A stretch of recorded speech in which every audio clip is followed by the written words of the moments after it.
네, 저는 삼일교회에서 교회 교육을 총괄을 했었고, 그리고 매주 청소년들을 만나고 있습니다. 우리 아이들 예배를 함께 하거나 아니면 청소년들과 성경을 공부를 하다 보면 우리 성도님들처럼 이렇게 똑바로 앉아서 경청하는 적을 본 적이 없습니다. 그래서 이렇게 저를 지금 바라봐 주시는 이 자세가 무척 생소한데, 네, 오늘 이 자리에 제가 존경하는 목사님, 또 너무 아름다운 교회에 이 자리에 불러주셔서 진심으로 감사를 드립니다.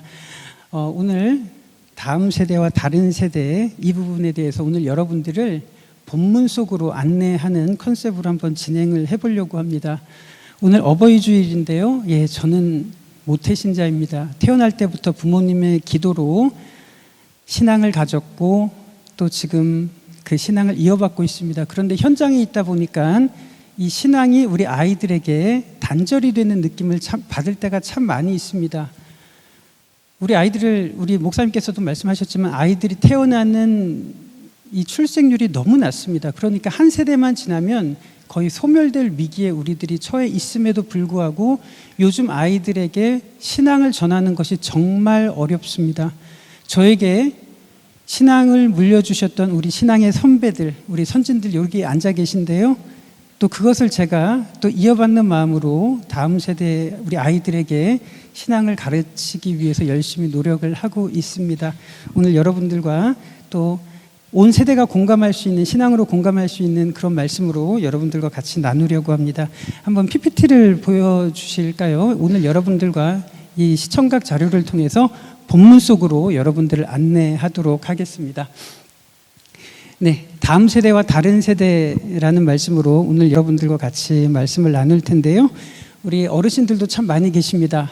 네, 우리 어르신들께서는 학창시절 어떠셨습니까? 몇 년 전에 학창시절을 겪으셨습니까? 네, 한 고등학교입니다. 고등학교 시절에 교복을 입으셨습니까? 까까머리를 하셨습니까? 몇 년 전이셨습니까? 그리고 얼마나 시간이 흘렀을까요? 이 사진은 어떤 사진이냐면 2001년도에 1월입니다. 1월에 일본 도쿄 지하철역에서 취객이 선로 밑으로 떨어져서 취객을 구하기 위해서 이 플랫폼에서 선로로 뛰어들었다가 달려오는 지하철을 피하지 못하고 세상을 떠난 고 이수연 씨의 영정사진입니다. 27살의 모습이고요. 이분의 졸업사진을 제가 구했는데요. 이렇습니다. 그래서 왼편에는 영정사진이 있고요. 오른편에는 이수연 이렇게 써있지 않습니까? 고등학교 때 졸업사진입니다. 이 사진을 보면서 좀 안타까운 사진이긴 하지만 우리 젊은 친구들은 이 사진을 보면 좀 웃으시더라고요. 왜 웃으시냐면 고등학교 때가 더 늙어 보여 이렇게 이야기를 하는 경우가 있습니다. 네, 그렇습니다. 수연이는 그때도 노안이었습니다. 예, 저는 그때도 동안이었습니다. 네, 수연이와 저는 고등학교 2학년, 3학년 같은 반이었고요. 네, 그리고 제가 신대원을 다닐 때 뉴스를 통해서 수연이의 소식을 8년 만에 접했던 겁니다. 그때 경험했던 충격은 지금도 잊을 수 없을 정도로, 말할 수 없을 정도로 큽니다.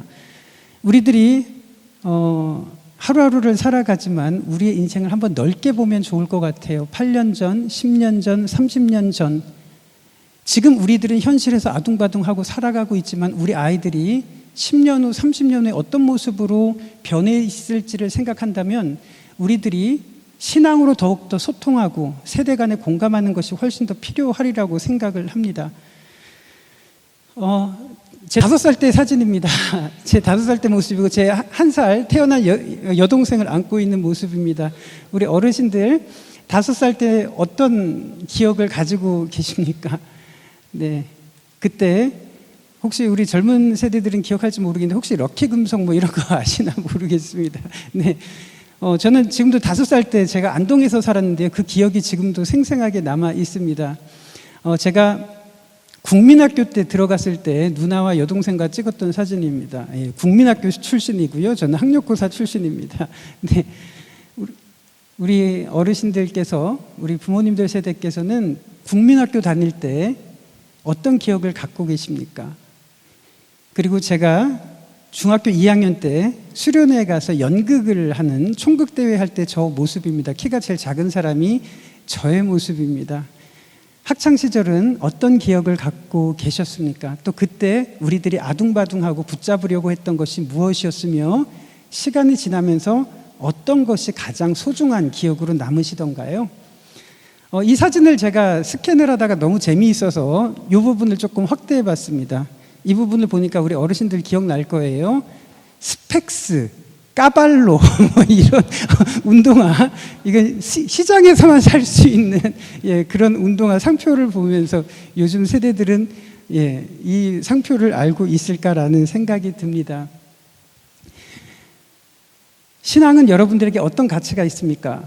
그리고 우리 자녀들에게 신앙은 어떤 비중을 차지하고 있을까요? 이 부분을 한번 생각을 해봤으면 좋겠습니다. 오늘 같이 읽은 본문은 복 있는 사람에 관한 시편 1편의 말씀입니다. 제가 시편 1편을 외웠습니다. 그리고 저는 암송대에 나가면 항상 1등을 했던 기억이 있습니다. 그래서 참 많은 성경 구절을 외웠고요. 군대에 있을 때는 제가 전경으로 근무를 하는 바람에 소위 말하는 닭장차 안에서 열심히 성경을 외워서 로마서 16장도 다 외웠습니다. 그런데 시편 1편을 외울 때 복 있는 사람은 이렇게 시작을 하잖아요. 그때 제 머릿속에 드는 생각은 복 있는 사람이라고 하는 이 시편 1편을 기록해 나가는 기자는 아마 목가적인 분위기에서 평온한 환경에서 시를 써내려갔을 것 같다는 그런 생각을 하게 됐었습니다. 굉장히 평화로운 환경에서 이런 낭만적인 시를 만들지 않았을까? 그런 생각을 해보게 됐습니다.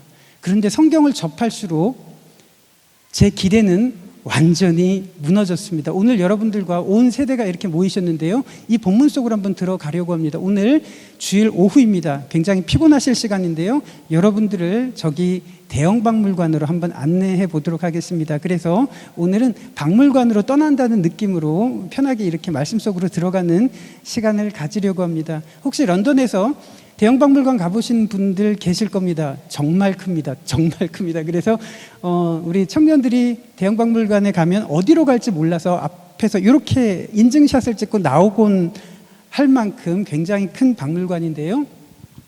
여기에 성경과 관련된 유물들이 굉장히 많이 있습니다. 여러분들은 우리 인류의 조상을 어떻게 생각을 하십니까? 참 많은 청년들이 그리고 청소년들이 창세기에 나오는 사건을 신화, 허구라고 생각을 하는 경우가 너무 많이 있습니다. 제가 청소년들을 지도하다 보면 구약 성경의 대부분의 내용은 사실이라고 믿는 청소년들이 거의 없습니다. 만약에 성경의 이야기가 거짓이라면, 허구라면 우리의 신앙은 참 의미가 없을 겁니다. 그런데 참 흥미로운 것은요, 메소포타미아 관에 가보시면 이런 장면을 볼 수가 있습니다. 인류 최초의 문명을 만들었던 메소포타미아 사람들은 조상들로부터 입에서 입으로 전해져 내려오는 그 흔적이라고 이렇게 전시되어 있는 이 흔적을 볼 수가 있는데요. 여기에 뭐라고 기록이 되어 있냐면 두 사람이 지금 마주보고 있고요. 두 사람 사이에 뭐가 있습니까? 나무가 있습니다. 이 사람들 뒤에 무엇이 있을까요? 뱀이 사람들을 유혹하고 있는 장면을 우리들이 볼 수가 있는 거예요. 그래서 우리들이 타임머신을 타고 가서 증명을 할 수가 없지만 역사적인 유물을 통해서 인류 최초의 문명을 만들어냈던 그 현장에서 이런 자료들을 본다면 우리의 신앙이 틀리지 않았을 것 같은 생각을 하게 됩니다. 이곳은 이집트 관입니다. 출애굽기에 대한 사건들도 정말 생생할 정도로 많은 자료들이 있습니다. 제가 굉장히 놀랐던 것은요, 파라오가 있지 않습니까? 성경에서는 바로라고 이렇게 표현이 되어 있는데 여러분들 이집트관에 가보시면 꼭 요 파라오를 찾아보셨으면 좋겠습니다. 저 밑에 어떻게 설명이 되어 있냐면 기원전 18세기에 지금으로부터 3800년 전이죠. 기원전 18세기에 그때 이집트를 다스렸던 파라오의 이름은 세소스트리스 3세라고 하는 파라오인데 이 파라오가 통치하던 시절에 요 옆에 이런 흉상이 있습니다. 세소스트리스 3세라고 하는 파라오가 다스리던 시절에 고위 관리의 선견지명에 의해서 다른 나라들은 흉년으로 인해서 가뭄을 겪었는데 유독 이집트만큼은 이 관리의 선견지명으로 인해서 풍요로움을 누릴 수 있었다라는 기록이 나옵니다. 그리고 요 옆에는 이 풍요의 여신에게 감사의 제사를 드리고 있는 이 장면을 볼 수가 있어요. 3800년 전에 한 고위 관리의 선견 지명에 의해서 이 사람이 누구인지, 이 사람의 이름이 누구인지 누구도 알 수가 없을 겁니다. 그렇지만 왠지 모르지만 우리가 알고 있는 그 사람은 아닐까라는 생각을 해보게 되는 거예요. 만약에 성경의 이야기가 허구라면 우리의 부활과 우리의 구원과 우리의 믿음도 허구일 겁니다. 그런데 역사 속에서 어느 공간에서 발생했던 정말로 사실이라면 우리의 신앙은 결코 틀리지 않을 겁니다. 여리고관이라고 있습니다. 여리고관에 가보면 제가 설명을 그대로 표현을 하자면 이렇습니다. 이 유물이 출토된 과정은 공성전이 아니라 천재지변에 의해서 붕괴돼서 압사된 흔적이라고 이렇게 설명이 되어 있습니다. 여리고에서 출토된 장면인데요. 불에 타거나 공격을 받은 흔적이 아니라 그냥 건물이 천재지변에 의해서 무너져 내려서 요 밑에 있는 사람들은 압사를 당해서 매몰된 흔적이라고 나오는 거예요. 그리고 저 뒤에 곡물 창고가 있는데 이 항아리들이 있어요. 이 속에 있는 곡물이 그대로 보존이 되고 있다는 그런 흔적들도 이렇게 나오게 되는 겁니다. 놀랍지 않습니까? 여리고성이 어떻게 무너졌을까요? 활 쏘고 공성전을 펼쳐서 그렇게 된 게 아니잖아요. 그냥 누군가는 돌았을 뿐인데 그렇게 무너졌던 흔적을 우리들은 엿볼 수가 있습니다. 사사시대 때 이런 일이 있었습니다. 그리고 어떤 일이 있었을까요? 이스라엘의 왕국 시대가 시작이 됩니다. 초대왕이 누굴까요? 네, 사울이죠. 2대 왕은 누구죠? 다윗입니다. 3대 왕은 누구죠? 솔로몬입니다. 그렇게 왕국이 진행이 되다가 주전 930년에 북이스라엘과 남유다로 분열 왕국이 됩니다. 그런데 참 재미있는 것은요, 하나님의 뜻대로 하나님의 말씀을 순종하는 왕들이 많았을까요? 하나님의 말씀을 듣지 않는 불순종하는 왕들이 많았을까요? 예, 불순종하는 왕들이 압도적으로 많았습니다. 압도적으로 많았습니다. 여러분들 대형 박물관에 가시면 요거 한번 찾아보셨으면 좋겠습니다. 위에서 두 번째에 이런 조각이 새겨져 있는데요. 아수르에서 출토가 돼서 니느웨에서 출토된 내용을 이렇게 대형 박물관으로 가지고 왔는데요. 이런 장면이 새겨져 있습니다.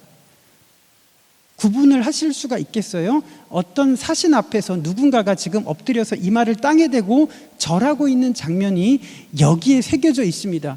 아마 런던이 붕괴되지 않는다면, 이 박물관이 파괴되지 않는다면 존속되는 만큼 이 장면은 남아있을 겁니다. 이게 어떤 장면일까요? 북이스라엘의 예후라고 하는 왕이 아수르 사신 앞에 머리를 조아리고 항복하고 있는 장면이 이렇게 새겨져 있습니다. 네, 우리가 성경에서 봤던 그 왕들의 모습이 지금 이렇게 굴복을 하고 있는 장면입니다. 우리들이 한번 생각을 해보면 좋을 것 같아요. 이렇게 굴복을 하는 것이 외부의 문제일까요? 내부의 문제일까요? 아수르가 강하기 때문에 이렇게 굴복을 한 걸까요? 아니면 하나님을 의지하지 않기 때문에 굴복을 한 걸까요? 성경에서는 그렇습니다.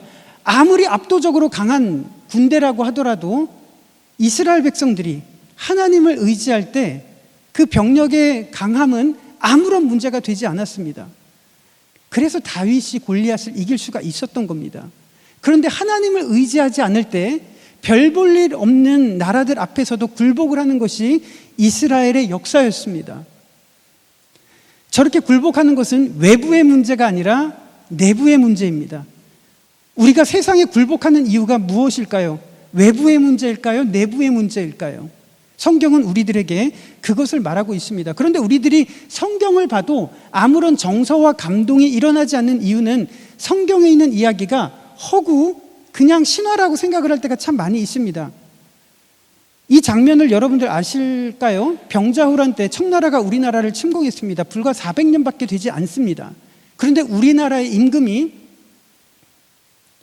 이 청나라의 임금 앞에서 9번 머리를 조아립니다. 불과 400년 전에 이 역사를 보면요, 우리나라의 임금이 오랑캐라고 여겼던 그 세력 앞에 머리를 9번 조아리는 장면이 참 수치스럽고 속이 상하고 감정의 요동이 생기기 시작을 합니다. 이것과 똑같은 정서가 바로 이 사건이 아닐까 생각을 합니다.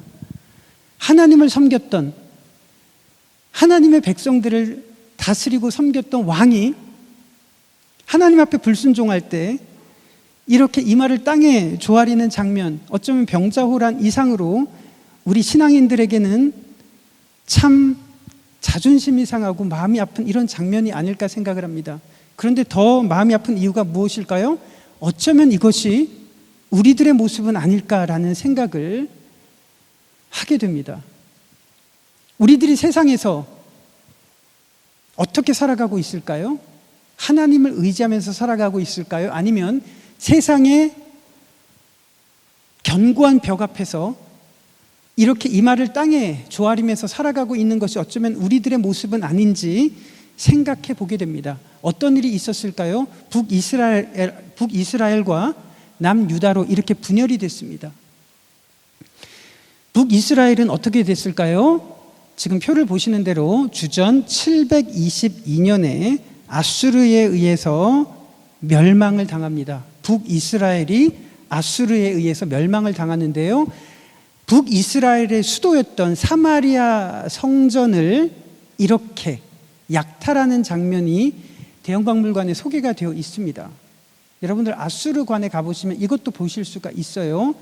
722년에 아수르 군대가 지금 사마리아 성전을 침공해서 약탈하고 있는 장면을 여러분들께서는 지금 보고 계시는 거예요. 정말로. 네.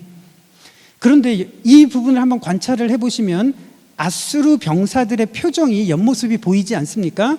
표정까지 보이는 거예요. 이렇게 저 뒤에 있는 왼편에 있는 병사를 보면 너무 자존심이 상했습니다. 빈정이 상했습니다. 그 이유는 지금 웃고 있습니다.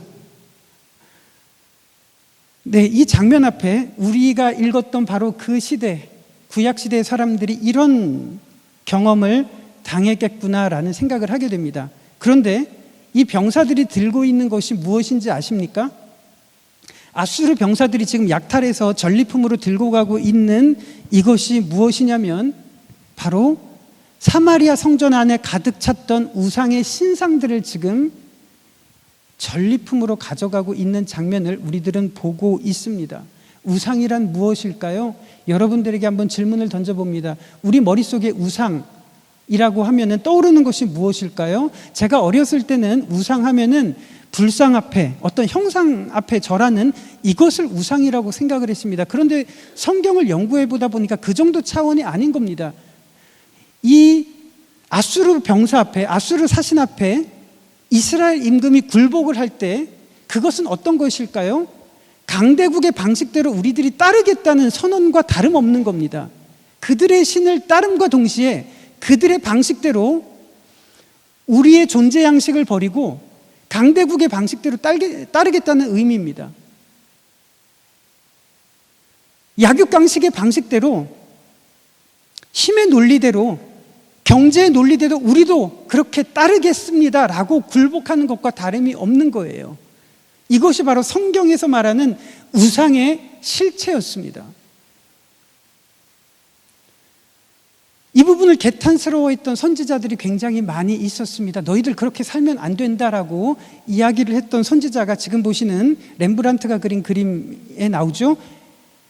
예레미야라고 하는 선지자가 나왔습니다. 그래서 남은 이제 남유다 백성들에게 너희들 그렇게 살면 안 된다라고 이야기를 하는 거예요. 보세요. 이 당시에 예루살렘 성전이 있었습니다. 안식일마다 예배를 드렸습니다. 제사장도 존재했습니다. 종교적인 관행은 유지가 됐습니다. 그런데 예레미야 선지자가 경고했던 것이 무엇이냐면 종교적인 형식과 관행은 그대로 유지하면서 생활 방식은 이방인들과 똑같이 살아가고 있다는 그 점을 지적을 한 겁니다. 예레미야 5장에 보면 이런 말씀이 있습니다. 예레미야 선지자가 유대인들에게, 유다 백성들에게 경고하는 장면입니다. 이 땅에 놀라운 일이 있도다.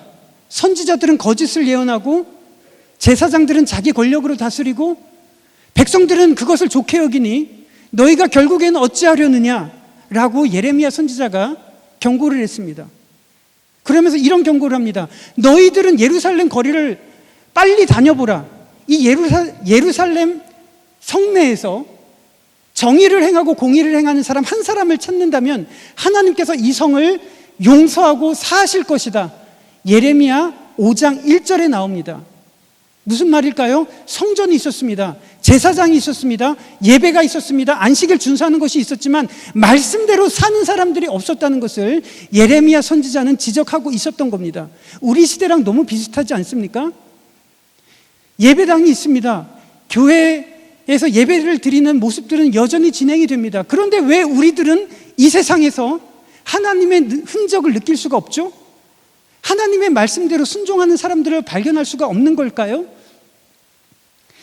예레미야 선지자가 유대인들에게, 남유다 사람들에게 경고를 했습니다. 너희들 그렇게 살다가 돌이키지 않으면 바벨론에 의해서 멸망을 당할 거다라고 예언을 했는데요, 실제로 그런 일이 벌어졌습니다. 네부카드네자르라고 하는 왕이 예루살렘을 침공했습니다. 여기에 보시면 쌀스김이라고 하는 환관이 이름이 적혀 있습니다. 네부카드네자르라고 하는 왕의 측근 환관이었다고 이렇게 기록이 되어 있습니다. 예레미야서에도 나오는 실제 그 이름입니다. 너무 놀랍지 않습니까? 성경에 있는, 성경에 기록된 환관의 이름이 땅을 파보니까 실제로 유물 속에서 그런 이름들이 발견이 됩니다. 그리고 네부카드네자르가 성경에서는 누구일까요? 느부갓네살이라고 하는 왕이 예루살렘을 이렇게 침공했다고 하는 기록들도 이렇게 출토가 됩니다. 예레미야 선지자의 경고를 무시했던 이스라엘 백성들이 어떤 일이 벌어졌을까요? 바벨론의 수도였던 그곳에 서 있는 이슈타르 게이트라고 하는 이 성벽을 여러분들께서 보고 계시는데요, 많은 유대 포로들이 바벨론으로 그렇게 포로로 잡혀가는 겁니다. 아마 포로로 잡혀갔다면 이런 성벽을 목도했을 겁니다. 722년에 북이스라엘이 아수르에 의해서 멸망을 당했습니다. 지금 여러분들에게 말씀을 드렸던 대로 남유다는 100년 남짓 존속을 하다가 1차 침공, 2차 침공, 3차 침공으로 바벨론에게 3차례 침공을 받습니다. 1차 침공 때 끌려갔던 사람이 누구일까요? 누구와 세 친구 나오죠? 1차 침공 때 끌려갔던 사람이 누구일까요? 다니엘과 세 친구가 1차 침공 때 끌려갑니다. 오늘 여러분들 이 표를 한번 보시면 굉장히 재미있는 일들이 뒤에 벌어질 거예요. 다니엘과 세 친구가 잡혀가고요.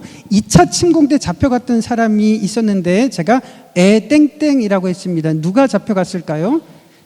이때 말을 잘해야 됩니다. 에스라 이러면 막 싸한 분위기가 생길 거예요. 2차 침공 때 잡혀갔던 사람은 에스겔이 잡혀갑니다. 그리고 3차 침공 때 예레미야 선지자가 그 현장에 있었던 겁니다. 솔로몬 성전이 완전히 파괴되는 그 상황을 예레미야 선지자가 봤습니다.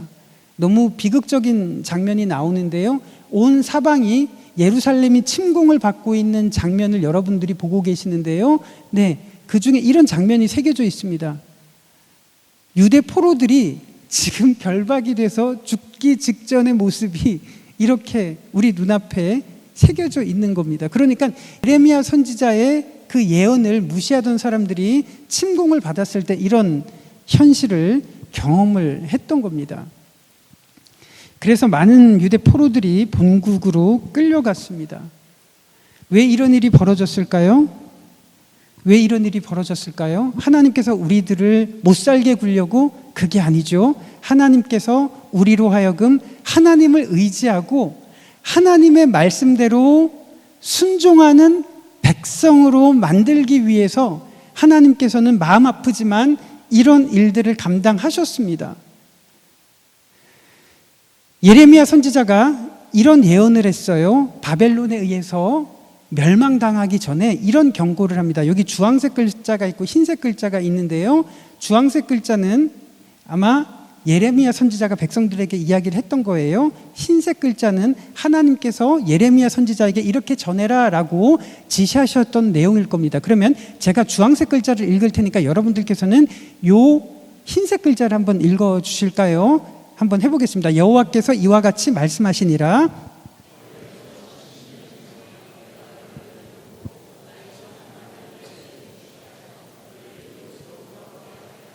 여호와의 말씀이니라.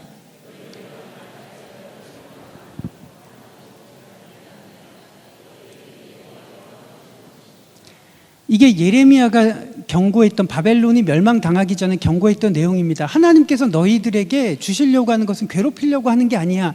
미래와 희망과 평안을 주려고 하는 거야 라고 이렇게 경고를 했습니다. 그러면서 한번 보세요. 여기 중요한 구절이 있는데요. 70년이 차면 이 땅으로 돌아오겠다고 예레미야 선지자가 그렇게 약속을 했습니다. 70년이 차면. 그런데 굉장히 제가 역사를 전공을 했는데요. 역사를 공부하다 보니까 깜짝 놀란 장면이 바로 이 장면입니다.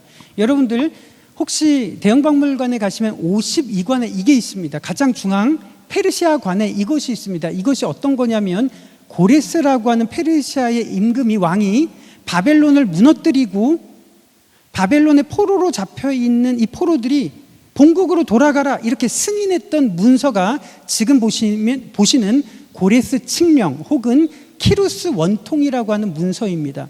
여기에 뭐라고 적혀 있냐면 바벨론으로 포로로 잡혀왔던 이 민족들 본국으로 다 돌아가, 그리고 너희들이 원하는 그런 성전 세워 라고 승인했던 문서가 키루스 원통, 성경에서는 고레스 칙령이라고 나오는 거예요.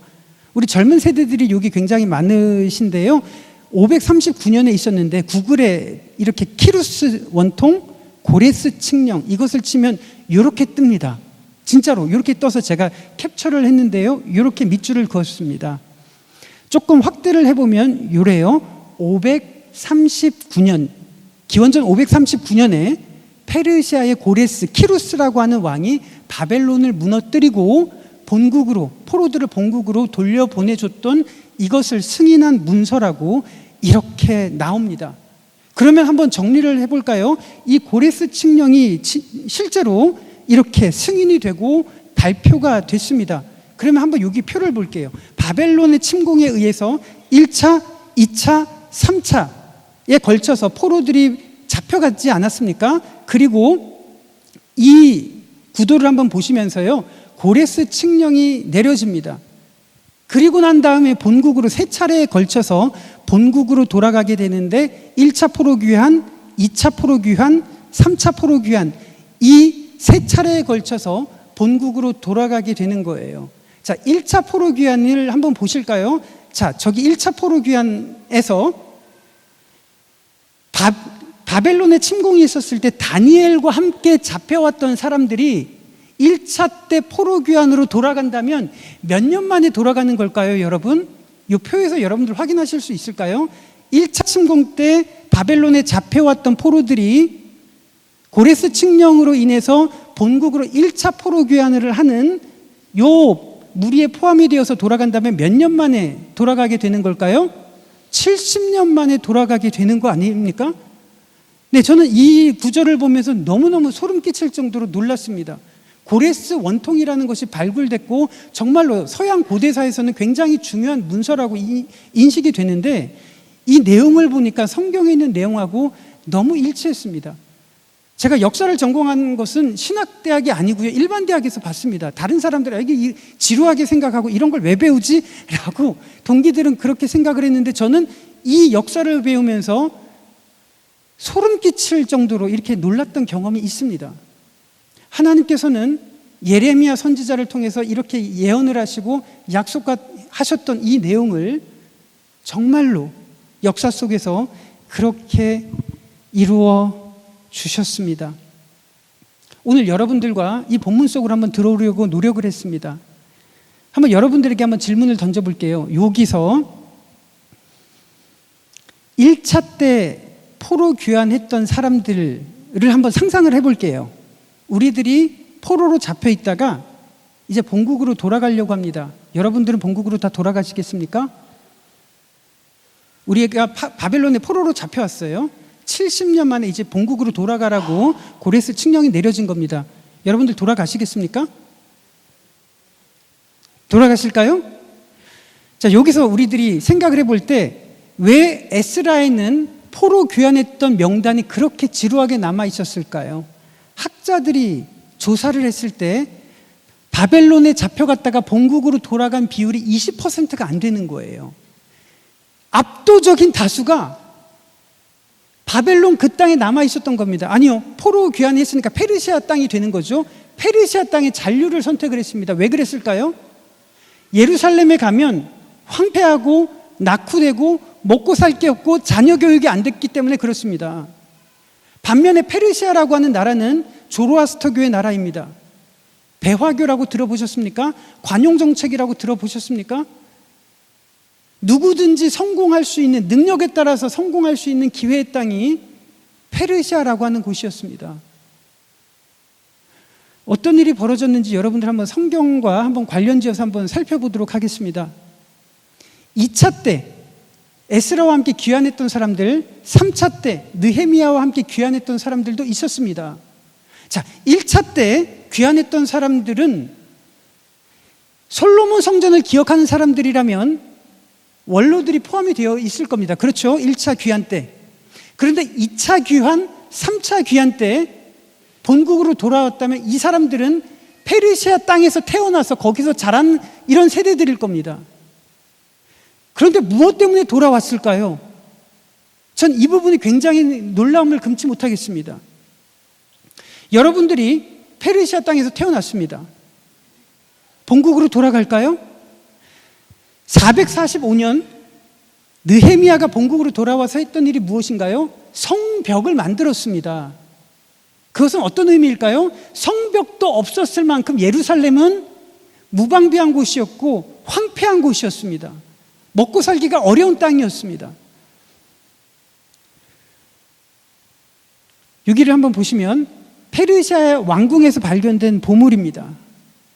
왕궁의 사람들이 사용했던 보물들이 이렇게 출토가 돼서 전시가 됐습니다. 아마 마라톤 전투를 통해서 그리스를 침공했던 크세르크세스라고 하는 임금 왕도 이 보물을 봤을 겁니다. 그의 아내가 됐던 인물이 누구였죠?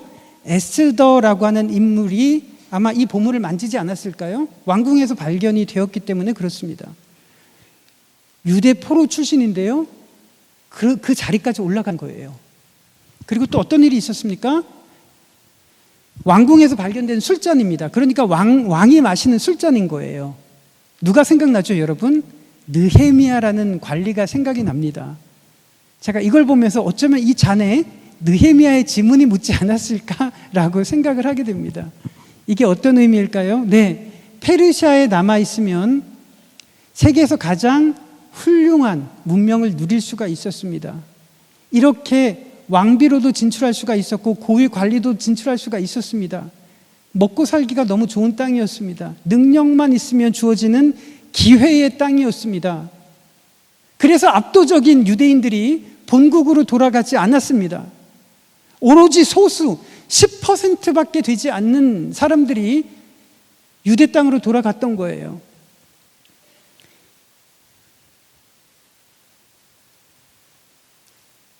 이 세대를 보면서 여러분들 무엇이 느껴지십니까? 우리 시대랑 너무 비슷하지 않습니까? 하나님 말씀에 대한 우선순위가 없었다면 절대로 돌아가지 않을 시대가 바로 이 에스더와 느헤미야가 살았던 그 시대였습니다. 그런데 어떤 일이 있었는지 아십니까? 에스더라고 하는 이름의 뜻은 무엇일까요? 페르시아에서 별과 관련된 신의 이름입니다. 모르드게라고 하는 사람의 이름의 뜻이 무엇일까요? 태양신 마르둑 예배자라고 하는 이름입니다. 자, 보세요. 예루살렘으로 돌아가지 않고 페르시아에서 머물렀던 유대인들이 그 당대에는 먹고 살기가 좋았을 거고 요직으로 나아가기가 쉬웠을 거고 풍요로움을 누릴 수도 있었을지도 모르겠지만 어떤 흔적을 발견할 수가 있나요? 이미 페르시아 사람들로 동화되어 가는 흔적을 우리들은 볼 수가 있는 거예요. 혈통만 유대인이지 페르시아 사람들하고 똑같이 되어버렸습니다. 오늘 이 부분을 한번 정리를 해보면서 오늘 읽었던 시편 1편 말씀과 같이 나누려고 합니다. 에스라가 돌아옵니다. 느헤미야가 돌아왔습니다. 그러면서 돌아왔던 세대들에게 율법을 낭독하고 이제 우리도 예루살렘에서 하나님을 섬기는 그런 백성이 되자라고 율법을 낭독했습니다. 에스라가 율법을 낭독할 때 모였던 회중들이 그 율법을 알아들을 수 있었을까요? 없었습니다. 그 이유가 무엇일까요? 이미 이 사람들은 조상들의 히브리어를 망각했고 페르시아 언어를 사용했던 세대들로 변했기 때문입니다.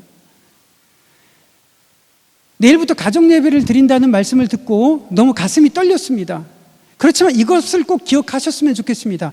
앞에서 에스라가 율법을 낭독할 때 거기에서 회중들이 눈물을 흘리면서 회복을 하고 회개를 했던 것이 아니라 성경을 자세히 살펴보시면 느헤미야가 율법을 낭독할 때 레위인들이 곳곳에서 언어를 잃어버렸던 그 세대의 언어로 통역을 하고 번역을 하는 일들이 있었다는 거 아십니까?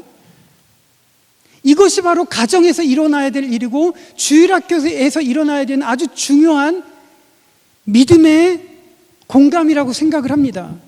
어차피 설교자가 설교를 할 때는 추상적인 이야기밖에 할 수가 없을 거예요. 그렇지 않습니까? 그런데 가정에서 일어날 때, 공과 공부에서 일어날 때, 주일학교에서 일어날 때는 레위인들이 이 말씀을 아이들의 언어로 번역을 하면서 그 세대가 율법에 순종하는 세대들이 되었던 것처럼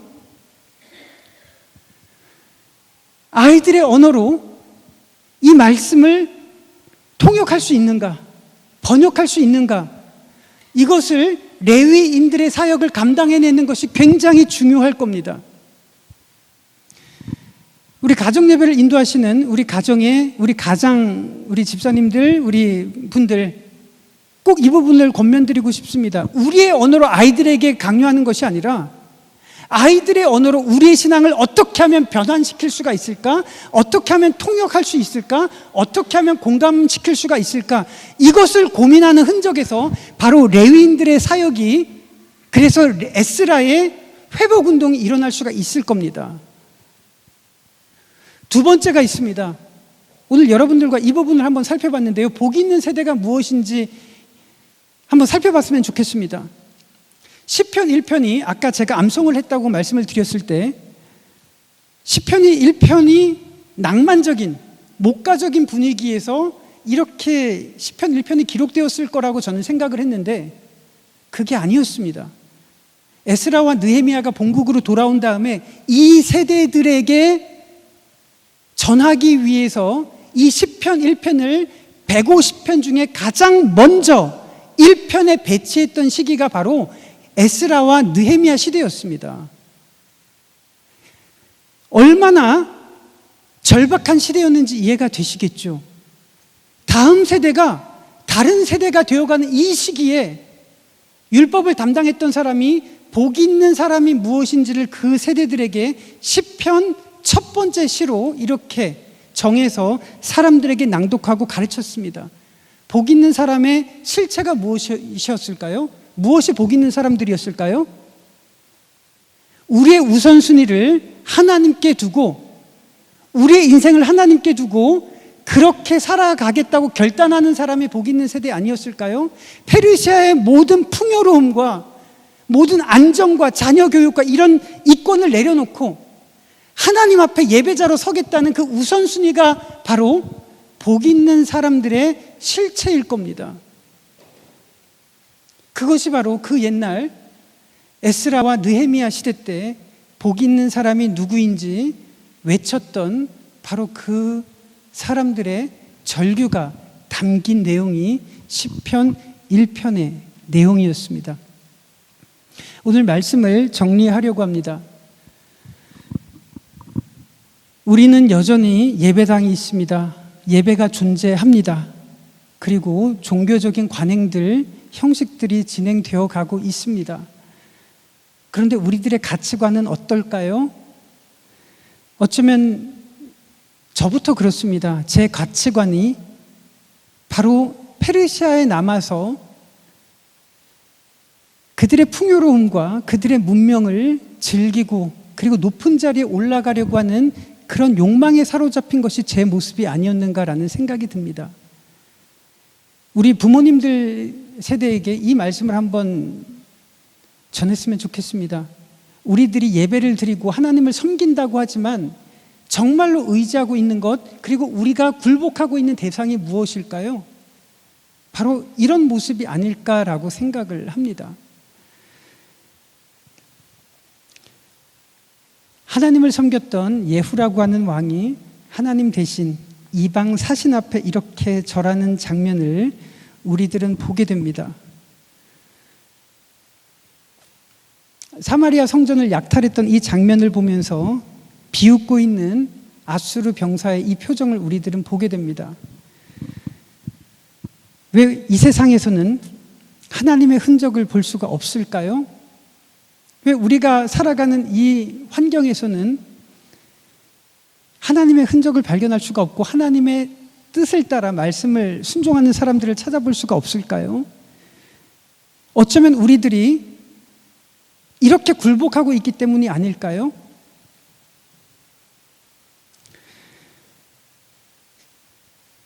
세상 사람들이 우리를 봤을 때 우리들이 권력과 돈과 명예와 화려한 건물이 있기 때문에 존경을 하는 것이 아니라 우리가 그들과 근본적으로 다른 가치관으로 살아간다는 것을 보여줄 때 그 속에서 하나님의 흔적이 드러날 겁니다. 그런데 우리들이 자녀를 양육하는 가치관이 좋은 대학을 보내고 높은 권력의 위치에 차지하고 좋은 기업에 들어가고 많은 소유를 누리게 하는 것이 우리 인생의 절대 가치로 우리들이 살아가는 한 우리 자녀들은 그것을 보고 배울 겁니다. 그렇지 않을까요? 그것이 세상이 우리들을 바라볼 때 조금도 다를 바가 없는 우리들의 모습을 보면서 비웃는 모습이 아닐까라고 생각을 합니다. 오늘 두 가지를 여러분들에게 말씀을 드렸습니다. 에스라가 말씀을 낭독할 때 어떻게 하면 그 세대가 공감할 수가 있을까요? 어떻게 하면 그 세대들이 다음 세대가 다른 세대가 되지 않을 수가 있을까요? 레위인들의 사역을 기억하셨으면 좋겠습니다. 우리의 신앙을 우리 아이들의 언어로, 자녀들의 언어로 통역하고 공감하는 노력들이, 그런 레위인들의 사역들이 가정에서, 주일학교에서 일어났으면 좋겠습니다. 그리고 두 번째로 우리들의 가치관을 우리 아이들에게 보여줄 때 아이들은 우리들의 뒷모습을 통해서 우리의 신앙을 닮아갈 수가 있을 겁니다. 우리의 잔소리를 통해서 아이들이 변화되는 것이 아니라 우리들이 정말로 어디에 굴복을 하고 있고 우리의 우선순위를 어디에 두고 있는지 이 뒷모습을 통해서 우리 자녀들이 그 신앙의 유업을 이어나갈 수 있다고 저는 확신합니다. 저는 우리 부모님들의 신앙을 이어받고 그렇게 어린 시절을 보냈습니다. 저희 부모님은 온전한 11조를 드렸고 주일 성수를 참 누구보다도 열심히 잘 지키시는 분이었습니다. 그런데 우리 부모님들의 11조 액수는 늘어나지 않았던 그 모습을 제가 지켜봤습니다. 제가 사춘기였을 때 반항하던 시절에 우리 아버님의 11조 액수가 늘어나지 않는 것 때문에 저는 부모님의 신앙이 잘못되지 않았을까라고 생각을 했던 적이 있었습니다. 그리고 수십 년의 시간이 지나면서 이렇게 회고를 하게 됩니다. 그렇게 하나님께 우선순위를 드리면서 인생을 살아갈 수 있었던 신앙의 힘이 정말 대단하다는 생각을 하게 됩니다.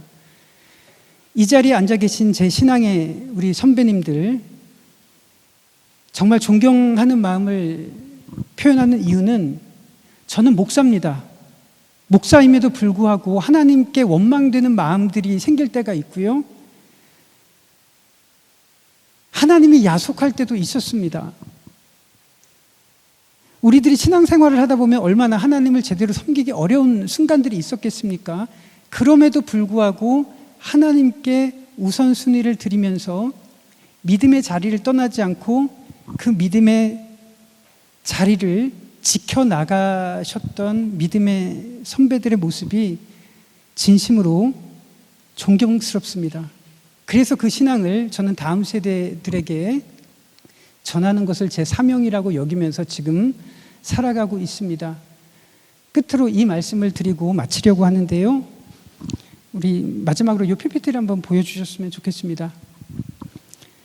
네, 지금 어떤 시대인지를 우리 이것만 말씀을 드리고 오늘 말씀을 마치려고 합니다. 우리 자녀 세대들이 태어나면서부터 포노사피엔스 세대로 자라나고 있습니다. 이것이 어떤 의미일까요? 포노사피엔스라고 하는 것은 스마트폰으로 생각하고 판단하고 결정하는 인류를 말합니다. 우리 젊은 세대들, 우리 아이들은 태어나면서부터 스마트폰을 가지고 살아갔고요. 이것이 우리의 대뇌 역할을 하고 이것이 우리의 판단의 역할을 하는, 지침을 주는 아주 중요한 도구입니다. 우리 아이들에게 어떤 변화가 일어났는지 아십니까? 두 가지 뚜렷한 반응과 특징들이 일어나고 있습니다. 첫 번째로 사고력이 사라졌고요. 두 번째로 언어가 단순해져 가고 있습니다. 그래서 이 부분을 지적한 두 명의 학자가 이런 지적을 합니다. 스마트폰을 들고 살아가는 세대들에게 두 가지 특징이 나타났는데, 하나는 사고를 못하게 된다, 생각을 못하게 된다는 거고요. 두 번째는 언어가 단순해져 간다는 뚜렷한 특징이 나타난다고 이렇게 이야기를 합니다. 이것이 왜 위험할까요? 요즘 챗 GPT가 나왔습니다. 제가 아는 상당수의 분들이 이걸 가지고 이용을 굉장히 많이 합니다. 판단의 근거를 사용하기도 하고, 네, 그렇습니다. 요즘 우리 젊은 세대들이 이것과 같이 우리들이 지내고 있습니다. 바야흐로 우리들은 인공지능과 빅데이터 시대를 살아가고 있습니다. 인공지능이 우리 대신 생각을 하고 판단을 하고 우리들의 언어는 정말로 단순해져 가고 있습니다. 우리 아이들에게 어떤 일들이 일어날까요? 여러분들 하나님과 함께 하십니까? 지금 여러분들의 삶 속에 하나님이 함께 하고 계십니까? 네, 여러분들이 함께 하신다고 믿고 그렇다고 대답을 할 때 그렇게 말씀하신 근거가 무엇입니까? 지금 하나님이 함께 있다고 이렇게 오감으로 이렇게 하나님께서 사인을 주시기 때문에 하나님께서 함께하고 계시다고 대답한 게 아니잖아요. 그렇지 않습니까? 네, 지금 우리들이 묵상을 통해서 하나님을 사고하고 있기 때문에 지금 하나님이 계시다고 이렇게 표현을 하는 겁니다. 이 부분 이해가 되셨을까요? 지금 우리들이 하나님을 떠올릴 수 있고 그것이 우리의 믿음이라고 확신하기 때문에 하나님과 함께하고 있다고 이렇게 대답을 한 거예요. 제가 청년들, 젊은 세대들을 가르쳐 보면 정말로 두렵습니다. 언어가 사라지고 판단력이 사라질 때요, 아이들에게 묵상이 사라지는 현상을 뚜렷하게 확인할 수가 있습니다. 아이들에게 한번 물어봤으면 좋겠습니다. 너 구원의 확신이 있니? 라고 했을 때 관념을 떠올릴 수 없는 그런 세대들로 변해간다면 어떤 일이 벌어질까요? 우리 기독교의 진리는 전부 다 관념으로 이루어져 있잖아요. 이것을 우리들이 생각을 하고 믿기 때문에 우리들이 신앙을 가졌다고 표현을 하는 거잖아요. 그런데 이 관념을 떠올릴 수 있는 사고력이 없는 아이들, 언어가 단순화된 아이들에게 어떤 일이 있을까요? 정말 하나님이 우리 아이들의 삶 속에 거하는 것이 점점 어려워지는 시대에 우리 아이들이 노출이 되어 있습니다. 그렇게 살아가고 있습니다. 그래서 학자들이 지적하는 것이 이겁니다. 불과 5년, 10년 후에 예배당은 존재할 수가 있고 예배 형태는 존재할 수가 있지만 신앙과 진리라는 것이 붕괴될 수 있는 가장 위험에 노출이 되어 있는 시대라고 이야기를 하는 겁니다. 그래서 세대 간의 신앙을 공감하는 것이 너무 중요합니다. 왜냐하면 우리 아이들 생각과 언어를 잃어버린 시대들이 5년 후, 10년 후에 어떤 모습으로 변해 있을지 모르는 그런 시대에 우리들이 살아가고 있는 것이기 때문에 그렇습니다. 그래서 종일토록 묵상하는 사람들에게 시냇가에 심은 나무와 같이 하나님께서 그와 함께 하신다는 그 약속이 지금도 여전히 우리 아이들에게 유효한 말씀이라고 생각합니다.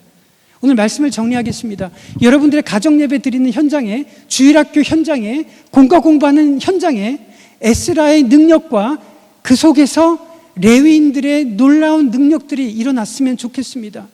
그리고 이 가운데 있는 젊은 세대들과 우리 자녀 세대들이 부모님의 신앙을 공감하며 공유하며 그 신앙을 이어받으며 자라가는 모든 세대들이 될 수 있기를 주님의 이름으로 축복합니다.